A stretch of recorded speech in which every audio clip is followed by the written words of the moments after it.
Welcome to the Wellness Surge podcast with Dr. Adiola Oke. Each week, we discuss our wellness journey with real people like you and me. We have conversations about food, fitness, mental health, financial wellness, and much more, so you can get back to the real you. To make sure that you're up to date with this and other wellness topics, visit wellnesssurge.com. Information presented here is for educational purposes only and is not intended to diagnose or treat any disease. Please do not apply any of the information presented here without first speaking with your primary care provider. Now, let's head on to the show. Hello, everybody. Welcome to the Wellness Surge podcast. Today, in this episode, we have Nabat Sherif, and today you have me, your hostess, Adiola Oke, with you. Today, we're going to be discussing how to lose weight and keep it off without starving your body. All right, so Nabat Sherif is a certified personal trainer and an online fitness coach. She got into fitness through her own fitness journey. She tried so many diets and finally realized that diets weren't the answer to losing weight in the long run and keeping it off. Alrighty, so Nabat, you want to take it away and tell us how to do this? Because most women have a roller coaster relationship with their body. Yeah. So how can you tell us how we can lose weight and keep it off without starving our bodies? Okay. Absolutely. First of all, thank you so much for having me. I'm really excited to have this conversation with you and all of your listeners. But yeah, that's like the million-dollar question, right? It's like, how do I lose weight and then how do I keep it off? And it is one of the most challenging things to do. So I appreciate that. And I appreciate everyone else's experience because it's tough. You know, everyone likes to do there's always those get thin quick schemes, like do this and you'll drop this much weight in this much time. And it's all very glamorous and very exciting, but ultimately that's not what gives you that long-lasting results and outcomes. So my biggest thing about how to lose weight and keep it off is sustainability. That's one thing that I use with all of my clients, whether it's in person or online. It's teaching them sustainable, healthy habits that you can follow every single day for the rest of your life. That's going to help you maintain that progress. So what does that actually mean? Like sustainable habits, like what does that actually mean? Sustainable habits are things that you can commit to doing every single day where it doesn't feel like it is a chore or an activity. It's become part of your lifestyle. It's hard for people to think about that because it's like, well, you know, a workout is such a big deal. Oh my God, okay, I have to get all dressed up and I got to go to the gym or I got to do this thing. It becomes a chore and it's not fun anymore. And it becomes a thing you have to do. Even eating, like we're used to diets. Oh, well, I want to lose weight. I'm going to cut out carbs. I'm going to cut out sugar. I'm going to do all these things. But we all know there's going to be a time when you can't go to the gym, whether you have a pandemic or you have, you can't get to the gym for whatever reason. Your schedule is busy. You're crazy. Or you're sick. Or you're sick. Yeah, there's a lot of things that come in the way. Even eating, like we have holidays, like Eid was yesterday. So we have holidays and, you know, some people use food as a coping mechanism. So there's a lot of reasons why you can't stick with a diet or a workout plan. So it's all about choosing what you can do every day. I always ask my clients, is what you're doing today, can you do that every day for the rest of your life? If the answer is yes, then you're doing the right thing. If the answer is no, we need to evaluate where you're at. So what does a sustainable, healthy habit look like? Generally speaking, it's very few things. 3 things right off the bat that I always talk about. Drinking lots of water. Water is incredible. Water does so many great things for people, and you underestimate the power of water because it helps you manage your appetite. It also helps you rehydrate, and water is so good for so many different reasons, and I'm not going to dive into that too much, but water is so key. But also choosing moving every single day, whatever that might look like. Maybe it's just walking 20-30 minutes a day. Maybe it's a workout a couple times a week. Maybe it's yoga. Maybe it's stretching. Whatever physical activity you enjoy, just do it. It doesn't have to be a conventional workout where you're in the gym with all of this equipment and it's this huge thing. It doesn't have to be that way. Something small every single day adds up to huge change longer term. And then when it comes to food, I like to follow like an 80-20 rule. Eat healthy 80% of the time, enjoy yourself 20% of the time, right? And that can look very different every single day. Maybe you don't feel like having a treat today, then you skip it and you carry on. But then You might go to your family's house and they have like a dessert and you're like, oh, I really want that. It's worth me having it. You can go ahead and enjoy it as long as you're doing well all other times of the year or of the day of the week. Sorry. So it's always evaluating where you're at. It doesn't have to be perfect. We're very like all or nothing society, right? It's like, I can't have any carbs. I can't have any sugar. I'm on this diet. Da da da da. You need carbs. Carbs are actually good for you. You know, you need carbs. You need to enjoy your food as well. So if it's sweets is something that you enjoy, you can do it. And there's ways that you can do it in a healthy way. And then there's ways you can treat yourself without feeling all that guilt and that shame and all that other stuff. So in a nutshell, that's kind of how you take it off. Granted, there's depending on where you're at, sometimes you can be a little bit more aggressive with your approach. And sometimes you need to be a more moderate with your approach. So it all depends on where you're starting from. But generally speaking, choosing some really good, simple habits that you can practice every single day makes a huge difference longer term. Okay, so sustainable habits, right? Absolutely. Yeah, simple things. So okay, that sounds easy, but oh my gosh, it's not so easy to do. Sometimes you just need somebody to hold your hands. But what if, like, say you're then doing all this workout, right? Or even say you get a little more aggressive, and you just plateau. What can you do? So plateau is something that can happen for a lot of reasons, right? So a plateau, anytime there's a plateau, I always think about what's changing or what hasn't changed. What have we been doing where we don't see the results anymore? Oftentimes when you have a plateau, something needs to change. So I always start off with taking a look at what my nutrition is like and what my fitness level is like or my activity looks like. Is there room in my nutrition that I can adjust? Have I been enjoying too many treats and has that been not so I don't see the results on the scale because I've been enjoying too much, but I've been putting in the effort? Because a lot of times when people hit a plateau, they're like, well, I'm still working out 6 days a week and I still haven't, that number on that scale hasn't changed and blah, blah, blah. Like there's a lot of reasons for that to happen. So I do an evaluation. I take a look at, I do this for myself, I do this for my clients. How have you been eating? How have you been moving? What's your stress level like? How's your sleep? Because those are factors that have an impact on your progress. So we take a look at that. And then from there, we go into some changing some behaviors. So if we look at nutrition, we'd say, okay, well, how have we had one too many indulgences this week or this month or whatever it is, and can we tighten that up? Is it possible? If it is, then we go ahead and do it. We also look at activity. So a lot of this is very common with women is hitting a plateau with your fitness and with your exercise and your activity because we don't challenge ourselves too much, right? Like hopping on the treadmill for 45 minutes and you do the same 45 minutes, same level for Sounds like me. Weeks and weeks on end. And what the thing about exercise is your body adapts. That's the whole point of exercise, right? It's adaptation. So 45 minutes now has become like a normal. Your body's not challenged anymore.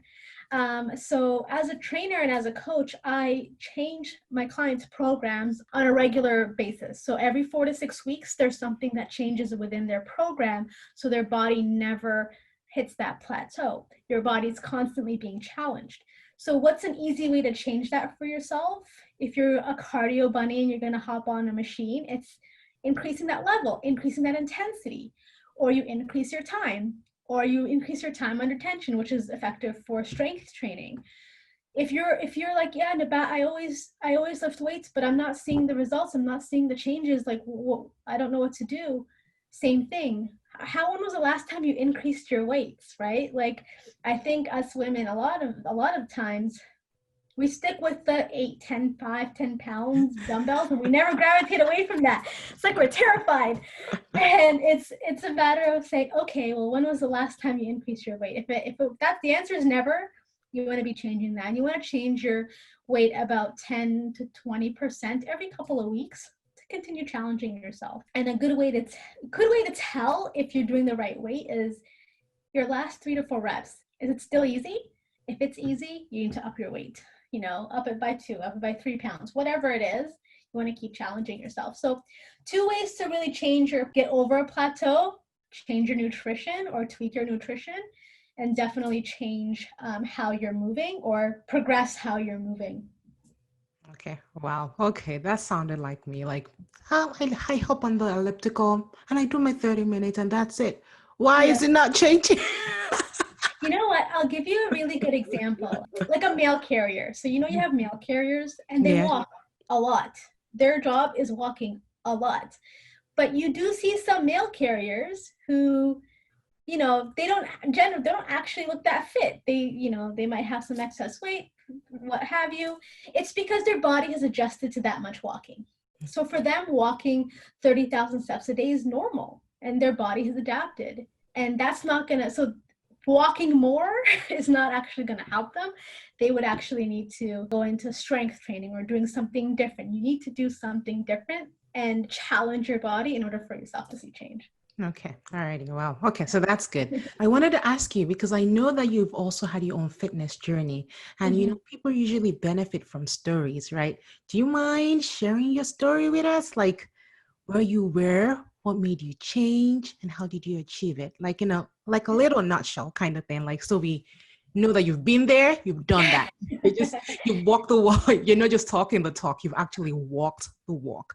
You know? Absolutely. Yeah. I was never active growing up, not as a kid, not as an adolescent, never. And, you know, when I was probably about 10 or 11, I started putting on some weight. As you know, you're growing up and your body's going through changes and, you know, life happens. And so I just started to put on weight, not moving enough. And I was in university and realized, you know, I've been heavy for a long time and it's been uncomfortable and it was difficult and I didn't like it anymore. I had enough. I had enough of feeling uncomfortable in my own skin. I had enough of it. I was like, I'm done. I deserve better than how I'm feeling right now. But I was terrified. First of all, I didn't know what to do. I was like, I don't know. So what do you I'm mind sharing like how heavy you were, or you don't want to go there? No, I can share it. There's actually an article out that Women's Health did that's the first time I actually said it out loud to people outside of like my inner circle. But yeah, I was about 35 pounds overweight and I'm not very tall. I'm 5 feet. So that's a lot of weight on me. So I think my highest, I was about 155, maybe close to 160. And at my very pounds. Okay. Yeah, and then at my very lowest, I was around 120. That was probably my lowest weight. So roughly about 35 pounds, give or take. And it took me a while. Let me tell you, I was yo-yoing a lot, and it took me about 4 years to really take off the weight and then keep it off. And actually keep it off for a long period of time. The way I started working out at home because I was nervous. I didn't know what I was doing. I was shy. I didn't want to go out to the gym. I had no idea what to do in a gym if I went there. But also I was really just shy about it. So I started working out at home, like doing like videos, workout videos at home in my living room. And then I started running because I really wanted to get into that. And once I started getting into that, I started losing some weight. I built some confidence. And then I got into the gym, doing group workouts and stuff like that, building up my confidence one thing after the other. And eventually I realized that I wanted to do more. I wanted to challenge myself a little bit more and just level up. And that's when I got into training because as a Muslim woman, I didn't see people who look like me in the gym, like wearing hijab and working out. And I just remember myself when I started where I was so lost. So had I had somebody who lived my experience, it would have been great because I could have relate to them and they'd be able to help me. So that's why I went into coaching. And that actually helped me progress my journey. So I learned a lot more about nutrition. I learned a lot more about the best and effective ways to exercise without getting injured and whatnot. So I've been a trainer for about 5 years, but I spent 4 years before that just trying to figure it out like everybody else. Okay. All righty. Okay. So then this is another one, right? So like say the coronavirus happens and people like just fall off the bandwagon. A lot of people have gained weight during this lockdown session. That's all like, okay, we got to do something about this. So like say people fall off the bandwagon, say because they're sick. And, when you're sick, you just have no energy. And even like with this whole coronavirus, people get sick and they have trouble like getting on the exercise machine again and all that. How do you reset, right? If you fall off the bandwagon, like simple. Yeah, no, trust me, I know the struggle. I actually just started kind of like a quote unquote reset challenge. So the way people can reset is committing to changing something about your day to day and making a decision and committing to that for a certain period of time. I've done resets where I've done 30 days, 60 days, 90 days of whatever it is, whatever I felt like I needed to correct what I had fallen off from. So sometimes it's sugar. Sugar is like my vice. I have a problem with sugar. So sometimes I'll cut out sugar for 90 days or 100 days or 30 days. I'm more modest about my resets now. So when I work with clients, I don't suggest more than 30 days because that's enough time to help rehabilitate and then get back into a normal pattern. I just do long periods of time just because I want a challenge. So it's choosing something that you can commit to and then sticking with it and not being too aggressive, because going from 0 to 100 is so hard. It is so difficult. So given the pandemic, I decided to do a challenge, not just for myself. I'm sharing it with my Instagram followers and they can follow along because I think we're all in relatively the same boat. I've committed to 3 things for 100 days. So it's called the 100 Days of Movement Challenge. And you just have to do 3 things: 2 to 3 liters of water a day, moving 10, 20, or 30 minutes every single day, and then having something green with every meal. That is it. And committing that to 100 days. It's not, you're going to eat anyway, so just throw some green on your plate. Try to drink as much water as you possibly can because it has a lot of benefits. And then committing to movement, whatever that looks like for you. Maybe it's walking, maybe it's stretching for 10 minutes, maybe it's a workout class, maybe it's strength training, maybe it's jumping on your treadmill or your elliptical or whatever it is. Whatever it is, every single day, a little bit every single day will add up to long-term change and will actually get you going. So anytime I do these kinds of things, I'm like, okay, well, I can do 45 minutes. I can do an hour. Or, you know what? I think I can do more than just greens on my plate. I think I'm going to just cut out the carbs for this meal. Just for this meal. I'm not saying that I won't have it again, but just for right now, maybe I'll reduce how much sugar I'm having. So if you start to make good choices, it'll help you continue to make good choices. In terms of a reset, choose what you want to commit to, something reasonable. Don't stack the odds up against you, because then if you fall off, you'll feel even worse about it because this was supposed to fix all of your problems, right? But now it's not because you failed at it again. Be kind to yourself and just choose what you can commit to, especially given our current times, because we don't have access to the same resources that we normally would. Like we can't go to the gym. We can't hire a trainer in person. We can't, go out as a group and do a run or play a sport and stuff like that. So be kind to yourself, do what you think you can commit to in this period of time, and just stick with it. Quitting is not an option because your bar is it's not so low, but it's achievable. If you can do this for 100 days, you can do anything after that. Sure. And you're right. Yeah. Pick something small and then go from there. That's always my role with patients. We've kind of talked a lot about a lot of things today, though. So what is one thing you want to make sure that if people did not learn anything from you, you want to make sure they learn that one thing from you? What is it? One big takeaway, and I think it's a truth that a lot of people don't realize, is fitness is a journey. It's a lifestyle, and it goes on and on until the end, So committing to doing a workout program or signing up for something or whatever it is for 90 days or 3 months or a year or whatever it is great. But what happens afterwards? I always ask people, okay, you've reached your goal, but now what? Like, what are you going to do next? Because the rest of your life still has to happen. And that's why I emphasize building sustainable, healthy habits. I had so many clients that I've worked with who had to they had a goal for a wedding or a graduation or, pre-pregnancy or whatever it is. And I've worked with people like that, and they reached their goals. But I'm always big on, I want to teach you the tools and resources that you can carry with you every day from here on out so that you can continue with your success. And once you realize it's all about making good choices every day for the rest of your life and not just for this finite period of time because you're doing a program or you're doing this one thing, you will have you'll be more forgiving and kind to yourself.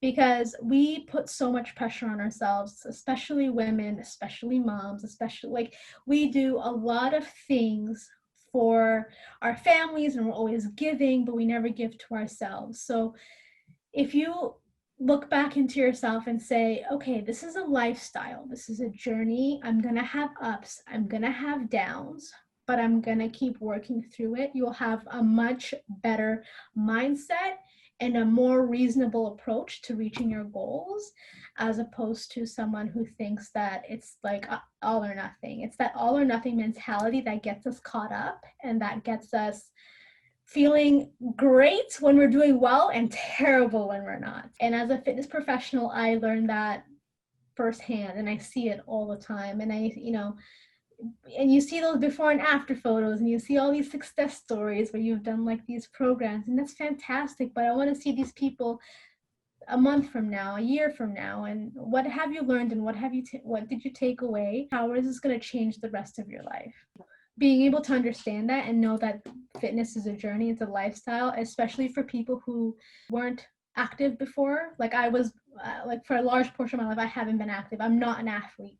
My body has more fat cells than others. So I know I have to commit to something and continue this as a lifestyle to maintain the health that I have right now. So putting that perspective onto things really, really helps. So fitness is a journey, small choices every single day. That'll make a huge difference, and that'll keep your progress going. It'll help you maintain, and inshallah give you like a lot more success longer term. Yeah. Okay. Very good. Very good. Yes. And you said this took you like 40 years. So, we need to be kind to ourselves. It's a journey. It's not a sprint. It's a marathon. All right. Thank you so much, Nabat. I've learned so much from you today. It was really wonderful having you on the show. So how can people get a hold of you and get in touch with you after the show? If they had questions, I'll say they would like to have you as their personal trainer, Yeah, of course. I am best reached. Is that the way to put it? You can best get me on Instagram. My handle is @NSHERIF and Sherif. You can DM me. You can send me a message on there. I'm best accessible there.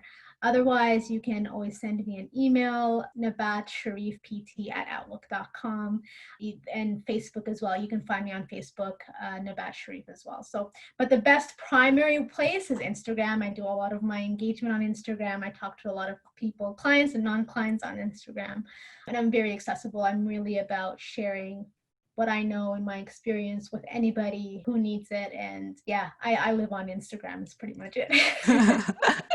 I actually hooked up with Nabat on Instagram. So yeah, she's awesome. So thank you so much, Nabat. It was wonderful having you on. I hope you guys learned a lot, because I did.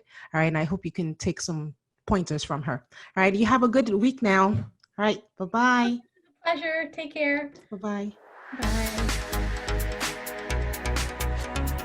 Join our Wellness Search Facebook community so that you can implement what we learned together. I am because you are. Thank you for listening and sharing your precious time with us. If you enjoyed the show, then follow us and subscribe on iTunes, YouTube, or any app that carries podcasts. Have an awesome week. Best wishes to see you thrive.